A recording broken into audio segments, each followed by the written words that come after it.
রাত বাজে ৩টা ৩৮, আমার স্টিল ক্যান্ডেল বানানো হয় নাই। আর বাংলাদেশের যে পুলিশের যে চেকিং, সেটার জন্য যে কি ভয়াবহতার সৃষ্টি হতে পারে সেটা আজকে আপনাদের বলতেছি।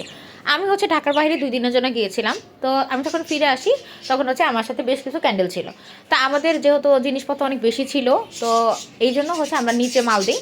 তো সেখানে কি হয়, আমাদের ব্যাগটা চেকিং হয় এবং চেকিং করার পরে আমাদের সুন্দর জনপেরা হচ্ছে এমনভাবে বক্সগুলো হচ্ছে ঝাঁকি দিয়ে খুলে আমার সবগুলো ক্যান্ডেল উল্টাপাল্টা হয়ে যায়। মানে এমন একটা অবস্থা হয়ে যায়, আমার এই ক্যান্ডেলগুলো হচ্ছে বানানো ক্যান্ডেল ছিল, রেডি ক্যান্ডেল ছিল। আপনাদেরকে আমি অলরেডি পদ্মপুকুরে আপডেটটা দিয়ে দিয়েছি। তারপরে হচ্ছে কি আর কিছু চা ক্যান্ডেল ছিল, যেগুলো হচ্ছে আমি দেখাই বলছি, সেগুলো আমাকে পুনরায় রাত জেগে বানাইতে হয়েছে।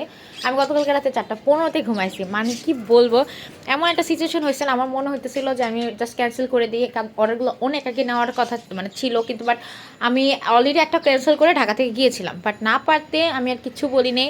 মানে আমার রাতটা যে কেমনে কাটছে, যাক কোনো সমস্যা নেই, শেষ পর্যন্ত সব কিছু ফাইনালি ঠিকঠাক মতো হয়েছে, এটাই অনেক কিছু। আর একটা কথা বলে দিব, আপনারা ভাই আমার মতো এরকম রিস্ক কখনো নেবেন না। আর যদি এরকম নিয়েও ফেলেন তাহলে হচ্ছে অবশ্যই ব্যাগগুলো নিজের কাছে রাখবেন।